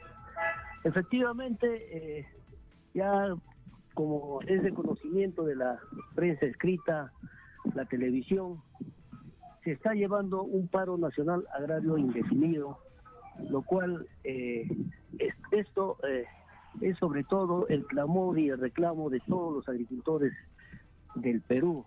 No solamente se está hablando de la producción de papa, que en estos momentos está pasando por un momento muy crítico por la sobreproducción y por los costos que no están cubriendo nada, y que sobre todo han sido afectados nuestros pequeños y medianos agricultores, el cual hasta el momento no saben de qué van a vivir, cuál va a ser su futuro, qué es de su familia, y que esto ha permitido para que se inicie un diálogo con el gobierno, y que no solamente se está tratando del momento, sino se está tratando de un tema de gobierno y de los agricultores a corto, mediano y largo plazo. Esto es lo que se está pidiendo, y sobre todo para abrir estas puertas al diálogo, al trabajo conjunto entre el gobierno y los agricultores, que es lo que estamos pidiendo los agricultores del Perú, es que se declare en emergencia el agro nacional. Eso es el punto para luego aperturarse la mesa técnica de diálogo y tratar de hablar de una reforma de la política agraria responsable de parte del gobierno y que cumpla con nuestros hermanos agricultores, y que no solamente se hable en la Constitución política el Estado protege, pero en la realidad no protege nada. Entonces, con esta apertura de las puertas al declarar en emergencia, previo decreto supremo del gobierno, nosotros, por acuerdo de todas las regiones del Perú, estaremos levantando este paro nacional agrario. En todo caso, seguiremos en la lucha, porque ya es momento que debemos ser escuchados y ser atendidos por este gobierno de nuestro querido país, el Perú. Bueno, yo le agradezco mucho por la comunicación, pero cuénteme, ¿está bloqueada la Panamericana, la carretera central en este momento? Puntualmente en la zona de Tarma, donde nos encontramos, es un paro pacífico, que prácticamente no están bloqueadas las carreteras. Al contrario, estamos recibiendo el apoyo de la Policía Nacional para prevención de repente de algunos enfrentamientos, algunas situaciones. Por ejemplo, en Acobamba, la Policía Nacional está apoyando, no está dejando circular los carros. De igual manera, en Palca estamos recibiendo el apoyo de la policía, y toda la vía está totalmente abierta, no está bloqueada, y tampoco hay ningún tipo de desmán ni enfrentamiento entre los transeúntes, transportistas ni la policía, y tampoco nuestros hermanos agricultores, que estamos respetando mucho los principios de los derechos de todos los demás. Yo le agradezco muchísimo, señor Terrell, y sinceramente espero que este conflicto llegue a una feliz solución y que haya atención por parte del gobierno a lo que ustedes están reclamando, que es absolutamente razonable. Muchas gracias por atendernos. Muy buenos días. Muchísimas gracias. Muy buenos días. No, lo que nos pasa con este tema de la libre importación es que terminamos siendo más papistas que el Papa. O sea, en ninguna parte del mundo la libre importación significa la destrucción de sectores de la industria, de sectores de la economía, de sectores de la agricultura. Es una locura lo que está pasando acá. A ver, traten ustedes de meter productos en Estados Unidos, en España, en cualquier parte del mundo. A ver si pueden, ¿no? A ver si no se van a enfrentar con un Estado que defiende los intereses de sus ciudadanos, de sus productores, ¿no? Porque, o sea, ese tiene que ser el concepto, ¿no es cierto?, de integrarnos al mundo, pero de una manera, digamos, productiva para todos y beneficiosa para todos, no destructiva para un sector de la economía. Que nuestra apertura signifique dejar sin chamba montones de gente, ¿no? O sea, yo creo que acá falta, es la discusión que yo creo que se nos plantea todo el tiempo, ¿no? ¿Para quién se gobierna en el Perú? ¿No? Porque el Estado no es un árbitro, pues, entre los ciudadanos y los inversionistas, no. El Estado defiende el interés de los ciudadanos.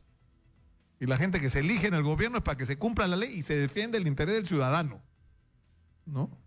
En Pasco hay un enfrentamiento precisamente relacionado con este tema, ¿no? Bernabé Estrella está ahí. Bernabé, cuéntanos, por favor, ¿qué está ocurriendo? ¿Cómo está, Nicolás? Buenos días. Información en vivo desde Pasco, donde nos escuchan a los 105.5 de la FM. Como vemos en el video, realmente los enfrentamientos se están dando, esto por el lugar de Caguamayo, Shelo y Vico, realmente ya han roto una parte trasera de unos vehículos donde realmente el enfrentamiento entre los pasajeros y mayormente los pateros. Y realmente esto va a llegar a mayores, como se ve una vez más en las imágenes, cientos de vehículos se están trasladando a lo que es la carretera central para poder hacer la movilización del caso. Y realmente también en Pasco mismo ya se está dándose la vuelta general como concerniente a este paro. Y han llegado a gobiernos regional para poder hacer sentir su malestar. Dentro de ello también ya se están trasladando a lo que es la carretera central. Y realmente va a ser bastante perjuicio en esta parte de lo que quizás muchos pasajeros están caminando. Y se ve, nosotros estamos en los lugares de los hechos, donde es la carretera central que va desde Lima a la ciudad de Pucallpa. Dentro de ello, de breves instantes también recogeremos más información de diferentes pasajeros que pues están pasando vía crucis y realmente esto. Mientras tanto, lo que es la vía de Huánuco, desde el lugar de San Cachupán, Guariaca, la vía está cerrada totalmente desde el día de ayer, donde los policías estuvieron limpiando, pero durante la noche de nuevo volvió las intensas piedras y entre palos se están poniendo. Ya la carretera central de Pasco, de breves instantes también, va a seguir cerrándose en su totalidad, ya que este paro es masivo totalmente, y hablemos de miles de comuneros quienes pues están saliendo a hacer la voz de protesta. No sé, Nicolás, si tienes alguna pregunta. No, el paro, Bernabé, está convocado ¿es indefinido? ¿Es solo por el día de hoy en esta zona? ¿Cuál es la información que tú tienes?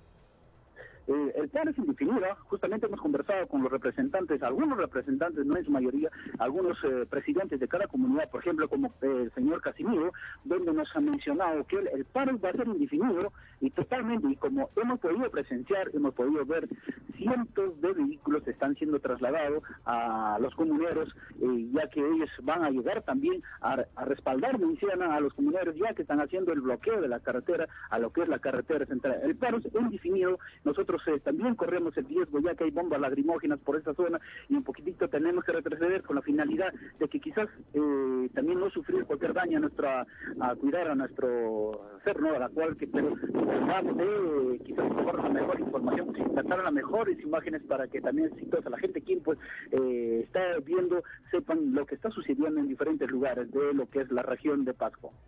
Muchas gracias a Bernabé Estrella por esta información. Y se vencieron los plazos una vez más y no se arregló el problema aún de los productores de papa. Está con nosotros ahora Jorge Carranza, presidente de la Asociación Pro Consumidores. Vamos a conversar, para empezar, del tema generado con la fusión de Incafarma, Mifarma y lo que para algunos significa la mayor concentración. Bueno, es un hecho, ¿no? Porque ellos dicen que no, que si uno toma el número de farmacias no son ni el 20%, ¿no? El tema es cuánto representan en términos de ventas en el mercado, ¿no? Bienvenido, Jorge. Gracias, señor Lucas. Efectivamente, hoy día vemos pues que una publicación, un aviso de Incafarma señalando pues que, bueno, la concentración no es tanta, ¿no? Solamente es el 18%, pero... Claro, dicen que es el 19%, porque ellos tienen 2.176 farmacias luego de la fusión y que hay 9.054 que son el resto, pero cuando se habla de participación en el mercado, es decir, cuánto es lo que venden ellos, es casi el 50%, 46.7%, ¿no? Claro, el tema, ¿sabe qué, señor Lucar? El tema es que lo concreto es de que el 54% de la venta del país lo explican el grupo que acaba de comprar Incafarma, el 54%. Pero el tema es el siguiente: dentro de las cadenas, ¿cuál es la particularidad de las cadenas, señor Lucas? La particularidad es que están prácticamente en los lugares más concurridos. Hay farmacias una tras otra al costado, entonces ahí es donde accede la población básicamente, ¿no? Entonces, de las cadenas, el 95% de todas las farmacias de que conforman las cadenas lo explica este grupo, el 95%. Ya en lugares donde están muy alejados, en poblaciones claro, poblaciones pequeñas. Sí, que tienen menos de 20.000 habitantes, ahí están los independientes, la mayoría, digamos, ¿no? Pero lo que ellos no dicen es lo que le estoy diciendo, ¿no? Que el 95% de todas las farmacias de las cadenas lo explican. Ahora, los riesgos de esta concentración, ya se ha hablado en los últimos días sobre eso, es en primer lugar el control de los precios, ¿no es cierto? El que haya es decir, va a haber una sola cadena que va a manejar en la mitad del mercado, ¿no es cierto?, de la venta de productos farmacéuticos, cuáles son los precios. Así es. Y que son, como usted mismo ha señalado, Jorge, a los que mayor y primer acceso tiene la gente por las ubicaciones, los horarios y demás, ¿no? Así es. Es más, lo que a las asociaciones de consumidores y a los consumidores nos preocupa es lo que ha ocurrido en el país, ¿no? El año 2016, probadamente, Indecopi encontró una concertación de precios entre 5 empresas farmacéuticas. En el año 2016, Indecopi le sanciona por 9 millones de soles y sencillamente las cadenas, Incafarma, aceptan esa sanción, las pagan, pero ¿sabe cuál es la respuesta, don Nicolás? La respuesta es que ahora, para evitarse, digamos, que nuevamente las multen, lo que hacen es, se compran a todas, entonces ahora, como ya son de una sola empresa, sencillamente... Ya no va a haber concertación, porque están concertando consigo mismos. Exacto. Como es una empresa, ya sencillamente ya no es concertación de precios, sino es concentración, porque todos reportan a un gerente general, ¿no? Entonces, le han sacado la vuelta prácticamente al Indecopi y a todos cuando ocurrió esto y se hizo pública esta fusión, todo el mundo volteó a mirar Indecopi. Indecopi dijo, lamentablemente no hay una ley que impida que esto ocurra. Y si puede ocurrir acá, puede ocurrir con los grifos, ¿no es cierto? Donde también hay un proceso de fusión, ¿no es cierto?, entre Primax y Pexa, entiendo. O sea, Pexa está vendiendo a Primax todos sus... Así es. ¿no? Y eso también va a ser fácil, el 20%, hasta 25% del mercado de la gasolina y los combustibles. Así es, señor Lucas. Claro, la otra cara de la moneda es que a través en el año 2012 se discutió un proyecto de ley que lo interpuso el congresista en aquel entonces, el señor Jaime Delgado. Jaime Delgado, sí. Posteriormente, ya en el 2016, el congresista Marco Arana ha retomado ese mismo proyecto. Entonces, yo veo acá, para que tengas solo una idea,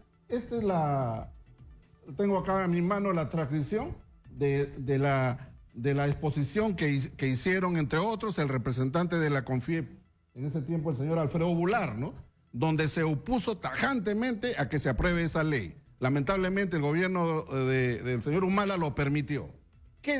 ¿Cuál es el sustento de este abogado, ¿no?, para oponerse a esa ley? ¿Sabe qué dice?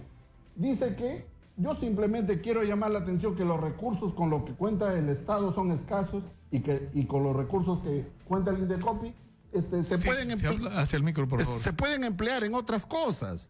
O sea, él más va por los funcionarios que se van a dedicar a esto. Pero también él menciona acá una experiencia, por ejemplo, de Estados Unidos. Él mismo lo dice, ¿no? Dice, pero fíjese, en Estados Unidos el 70% de los recursos que utilizan las agencias de la competencia, el 70% se utilizan en el control de fusiones.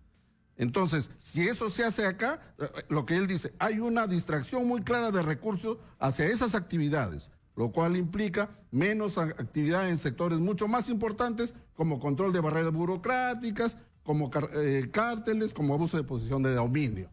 O sea, lo que los señores de la CONFIEP tratan de decir es que, oye, ¿por qué te vas a emplear los recursos de Indecopi en control fusiones? Mejor emplea tu tiempo y tus recursos en chequear, en supervisar las conductas anticompetitivas, o sea, ex post, una vez que ya ha ocurrido la concertación de precios. Porque el riesgo que hay acá es, uno, el tema de concertación de precios, que ahora ya no existiría porque no son 6 o 5 farmacias, sino es una sola la que tiene la mitad del mercado, ¿no es cierto? Pero el otro tema que preocupa a mucha gente es, por ejemplo, cuando una persona va a una de estas farmacias y quiere la versión en genérico de un producto y no hay, ¿no es cierto? Así es. Ahora sí ellos van a tener el poder de, digamos, como es un gran comprador de medicamentos, ahora sí van a tener un gran poder de negociación para poder paulatinamente a los laboratorios ir poniéndole condiciones como para que disminuya la producción de medicamentos genéricos. Y eso es una afrenta a los intereses de los consumidores, ¿no? Y hay que tener en cuenta, señor Lucar, que este grupo Intercorp, es del grupo Rodríguez Pastor, digamos, ha sido ministro me parece en la gestión de Alan García. Entonces, este grupo tiene empresas de seguros, tienen clínicas, ahora tienen farmacias. Usted sabe que en las clínicas, las farmacias ponen los precios que quieren por su posición de dominio. Entonces ahora lo que está sucediendo en las clínicas, donde los precios son elevadísimos, va a poder tranquilamente suceder a nivel ya nacional. Pero el problema es qué se puede hacer para contrarrestar esta situación y estos riesgos. Lo que se debería hacer es aprobar, en el término de la instancia, una ley de control de funciones y adquisiciones en el Estado. ¿Para qué? El Congreso tiene que aprobar esa ley con carácter de urgente. ¿Por qué? Porque de esa manera usted controla ex ante lo que puede ocurrir después. Si usted se va a los resultados, obviamente va a perder mucho tiempo en la minucia. Entonces, lo que usted tiene que poner los recursos, como hacen en Estados Unidos, es poner, antes que se genere el problema macro, poner ahí la solución, para después no estar teniendo que, supervisar las conductas anticompetitivas. Precios predatorios. Ahorita están dadas las condiciones para que este grupo, en un primer momento, rebaje drásticamente los precios. Las chiquitas, como no van a competir con esos precios predatorios, van a tener que salir, digamos. Una vez que disminuyen la competencia al máximo, ahora sí este grupo va a poder poner los precios que quiere. El tener casi el 50% del mercado en este momento los pone en una posición, no si es que la expresión vale, de avanzar rápidamente en el control de la mayoría total del mercado, ¿no? Eso va a ocurrir, señor Lucar, y es por eso que se hace urgente y necesario que el Congreso apruebe de una vez esta ley de control de fusiones y adquisiciones de empresas. Es más, he visto en el diario que el señor Elmer Cuba, actual miembro del directorio del Banco Central de Reserva, manifiesta que una eventual ley podría incluir los casos, digamos, que ya han ocurrido de manera retroactiva. Sí, eso es lo que él ha dicho, y entiendo que es una persona que conoce bastante la ley y debería poder hacerse, ¿no? Sí. Antes de terminar la entrevista, yo quisiera, ustedes estuvieron en la Asociación Pro Consumidores, involucrados en el tema de Electroperú, que yo he estado tratando estas últimas semanas. Nadie quiere hablar de ese tema, ¿no es cierto?, del conflicto que hay por el establecimiento de las tarifas eléctricas y del mercado secundario, el mercado spot, y toda la distorsión que está creando esta declaración de cero de algunas empresas de sus costos marginales. Es un asunto bien complejo de entender, pero que en la práctica está perjudicando, entre otros, a Electroperú, que es el que paga los platos rotos de todo, ¿no? Sí, efectivamente. El año 2013, ante una denuncia que recibimos del Sindicato de Trabajadores, nosotros pusimos, luego de acopiar diversa información, denunciamos de este intento prácticamente de quebrar a Electroperú por parte en aquel entonces, Proinversión, Fonafe, del tiempo de Alan García, ¿no? Entonces, a raíz de esta denuncia que hicimos, se ha abierto un proceso, la Comisión Andina Anticorrupción, la Comisión Anticorrupción, trasladó nuestra denuncia a la Fiscalía. Entonces, la Fiscalía en una primera instancia mandó al archivo la denuncia. ¿Por qué? Porque obligaron a Electroperú a comprar a $60 el megavatio hora, cuando en el precio de mercado estaban cobrando $48 megavatio hora. Y ahora menos. Y ahora menos, ahorita están en $20. Claro, para información de la gente que no lo sabe, había 3 hidroeléctricas, por lo menos 3, que eran entregadas o sea, eran propiedad de Electroperú, es decir, Electroperú tenía la concesión para desarrollar esas hidroeléctricas y de repente se tomó la decisión durante el gobierno de Alan García que ya no eran de Electroperú, que ahora las iban a hacer las empresas privadas. Una de ellas, Odebrecht, que hizo Chaquia, la otra Calpa, que es la Cerro del Águila se llama, y una tercera que al final ni siquiera la hicieron. Pucará, pero que extrañamente el presidente del directorio de Electroperú, de aquel tiempo cuando se firmaron estos contratos leoninos, hoy día es gerente general de esta empresa Pucará. Claro, pero lo increíble que pasó es que parte del contrato que se hizo con Odebrecht, con, ¿no es cierto? Con IC Power se llama la de Calpa, ¿no es cierto? Es que Electroperú estaba obligado a comprarles sus excesos de producción, todo lo que no vendieran estaba obligado y a comprarse un precio que no cambiaba, que era casi $60 del megavatio hora. Cuando en este momento, o sea, Electroperú les tiene que comprar ese precio y salir a venderlo a la mitad o menos de ese precio. Y es una cosa increíble porque Electroperú es de los jubilados. O sea, se calcula cuánto, que se pierden al año entre 80 y 100 millones de dólares. Ahorita se están perdiendo, este año que ha pasado, Electroperú ha perdido 100 millones de dólares. Como el contrato es por 15 años, la pérdida para el Estado va a ser de 1.500 millones de dólares. Nosotros en nuestra denuncia consideramos 1.300 millones de dólares, nos hemos quedado chicos, ¿no?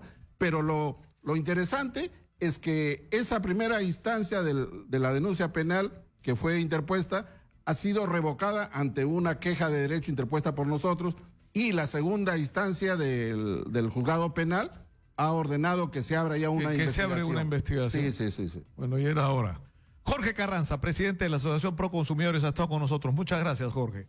Terminamos por el día de hoy. Yo los dejo con el señor Manuel Rosas. Conmigo será hasta mañana. Muy buenas tardes.